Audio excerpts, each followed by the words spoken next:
নমস্কাৰ ছাত্ৰ ছাত্ৰীসকল তোমালোক সকলোকে পুনৰবাৰ আমাৰ ইউটিউব চেনেলটোলৈ স্বাগতম জনাইছোঁ ছাত্ৰ ছাত্ৰীসকল আজি আৰম্ভ কৰিম জীৱৰ বিচিত্ৰতা চেপ্টাৰ 7 আৰু পেজ নাম্বাৰ 80 থকা কুৱেশ্যনখিনি ইয়াৰে প্ৰথম কুৱেশ্যনটো দিয়া আছে চোৱা যে আমি জীৱবিলাকক কিয় শ্ৰেণী বিভাজন কৰোঁ যেনেকৈ আমাৰ ছাত্ৰ ছাত্ৰীসকলৰ শ্ৰেণী থাকে ক্লাছ 1 ক্লাছ 2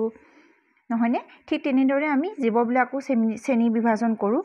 কিয় কৰোঁ তাৰে উত্তৰটো হ'ব চোৱা যে জীৱসমূহৰ বিষয়ে অধ্যয়নৰ সুবিধাৰ বাবে আমি জীৱবিলাকক শ্ৰেণী বিভাজন কৰোঁ যদি জীৱবিলাক সব একেলগে থাকে তেতিয়াহ'লে আমাৰ অধ্যয়ন কৰাত অসুবিধা হয় সেই কাৰণে আমি জীৱবিলাকক শ্ৰেণী বিভাজন কৰি লওঁ যাতে আমি সিহঁতৰ বিষয়ে জানিবলৈ সিহঁতৰ বিষয়ে অধ্যয়ন কৰিবলৈ আমাৰ সুবিধা হয় এবাৰ আহিছোঁ কুৱেশ্যন নম্বৰ 2 টোলে কুৱেশ্যন নম্বৰ 2 টো দি আছে চোৱা তোমাৰ চাৰিওফালে থকা বিভিন্ন জীৱবিলাকৰ মাজত দেখা পোৱা পাৰ্থক্যবিলাকৰ তিনিটা উদাহৰণ দিয়া মানে সিহঁতৰ মাজত কি পাৰ্থক্য আছে সিহঁতে এটাৰ পৰা আনটো কিদৰে বেলেগ সেই বিষয়ে আমি উদাহৰণ দিব লাগে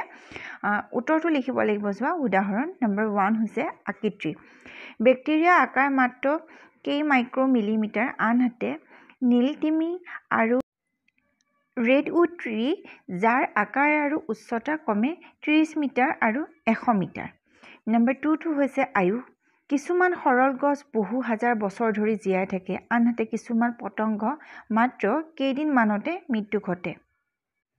নম্বৰ 3 হ'ল বৰণ কিছুমান জীৱ বৰণহীন আনহাতে কিছুমান বিভিন্ন বৰণৰ জীৱ পোৱা যায় এইটো আছিলে কুৱেশ্যন নম্বৰ 2ৰ এনসাৰ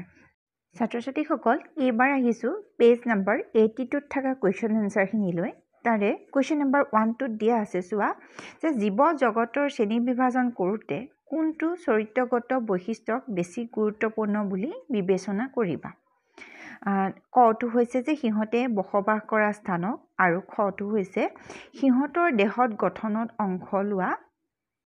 কোষৰ প্ৰকাৰক আৰু কিয় ইয়াৰে উত্তৰটো হ'ব যে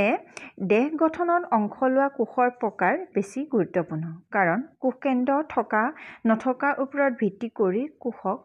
প্ৰকোষকেন্দ্ৰীয় আৰু সংকোষকেন্দ্ৰীয় হিচাপে ভাগ কৰা হয় আৰু জীৱবিদক প্ৰকোষকেন্দ্ৰীয় বা সংকোষকেন্দ্ৰীয় হিচাপে ভাগ কৰা হয় আৰু কোষৰ ওপৰত ভিত্তি কৰি জীৱৰ দেহৰ গঠন বেলেগ বেলেগ হয় মানে কোষটোৱে হৈছে জীৱ গঠনৰ আটাইতকৈ প্ৰাথমিক বস্তু যাৰ ওপৰত নিৰ্ভৰ কৰি সিহঁতৰ দেহৰ গঠনবিলাক বেলেগ বেলেগ হয় গতিকে আমি বাসস্থানক প্ৰাধান্য দিয়া নহয় শ্ৰেণী বিভাজনৰ ক্ষেত্ৰত সিহঁতৰ দেহৰ গঠনটোৰ যিবিলাক কোষ থাকে সেইবিলাককহে গুৰুত্বপূৰ্ণ দিয়া হয় আৰু এইটোৱে আছিলে কুৱেশ্যন নম্বৰ 1ৰ এনসাৰ এবাৰ আহিছোঁ নেক্সট কুৱেশ্যনটোলৈ কুৱেশ্যন নম্বৰ 2 দি আছে চোৱা যে জীৱ জগতৰ শ্ৰেণী বিভাজনত প্ৰথম পৰ্যায়ত বিবেচনা কৰা প্ৰাথমিক চৰিত্ৰগত বৈশিষ্ট্যটো কি ইয়াৰে উত্তৰ হ'বটো কি কোষৰ চৰিত্ৰ সংকোষকেন্দ্ৰীয় নে প্ৰকোষকেন্দ্ৰীয় ঠিক আছে ইয়াৰে প্ৰাথমিক বস্তুটো চৰিত্ৰটোৱে হৈছে কোষ কাৰণ কোষৰ পৰাই গোটেই জীৱটোৰ চৰিত্ৰবিলাক আহে গতিকে সেইটোৱে হৈছে প্ৰাথমিক চৰিত্ৰ এবাৰ আহিছোঁ কুৱেশ্যন নম্বৰ 3 লৈ কুৱেশ্যন নম্বৰ 3 কি দি আছে চোৱা 3 দি আছে চোৱা যে কি চৰিত্ৰগত বৈশিষ্ট্যক ভিত্তি কৰি উদ্ভিদ আৰু প্ৰাণীবিলাকক দুটা পৃথক ভাগত স্থান দিয়া হৈছে আমি যিহেতু উদ্ভিদ আৰু প্ৰাণী একেলগে ৰখা নাই সিহঁতৰ ভাগবিলাক কৰি ৰাখিছোঁ উদ্ভিদক এটা বেলেগ ৰাজ্যত ৰখা হৈছে আৰু প্ৰাণীক এটা বেলেগ ৰাজ্যত ৰখা হৈছেনে তাৰ কি কাৰণত কৰা হৈছে কি চৰিত্ৰৰ ওপৰত ভিত্তি কৰি কৰা হৈছে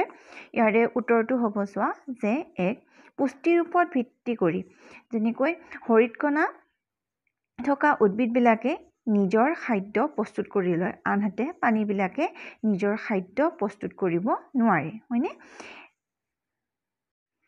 নম্বৰ 2 হৈছে উদ্ভিদে চলন নাই অৰ্থাৎ উদ্ভিদৰ চলন নাই আনহাতে প্ৰাণীৰ চলন আছে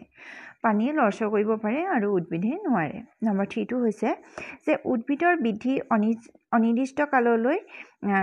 থাকে আনহাতে প্ৰাণী বৃদ্ধি নিৰ্দিষ্ট সময়লৈকে থাকে আমি প্ৰাণীবিলাক এটা নিৰ্দিষ্ট সময়লৈকে বৃদ্ধি হওঁ তাৰপিছত আৰু বৃদ্ধি নহয় তোমালোকে নিজেও জানা তোমালোকে ওখটো এটা সময়লৈহে হ'ব পাৰিবা তাৰপিছত নহয় কিন্তু উদ্ভিদৰ ক্ষেত্ৰত তেনেকুৱা নহয় নম্বৰ 4 আহিছে যে উদ্ভিদৰ কোষত কোষবেৰ থাকে আনহাতে প্ৰাণী কোষত কোষবেৰ নাথাকে উদ্ভিদতহে অকল কোষবেৰ থাকে তোমালোকে নিশ্চয় পাই আহিছা আৰু প্ৰাণীৰ কোষত কোষবেৰ এখন নাথাকে হয়নে ছাত্ৰ ছাত্ৰীসকল আজিৰ ভিডিঅ'টো ইমানলৈকে সামৰিছোঁ আশা কৰিছোঁ তোমালোকে ভিডিঅ'টো চাই ভাল পালা আৰু যদি ভাল পাইছা আৰু যদি বুজি পাইছা তেন্তে কমেণ্ট বক্সত লিখিবলৈ নাপাহৰিবা ধন্যবাদ পুনৰ লগ পাম আকৌ এটা নতুন ভিডিঅ'ৰ সৈতে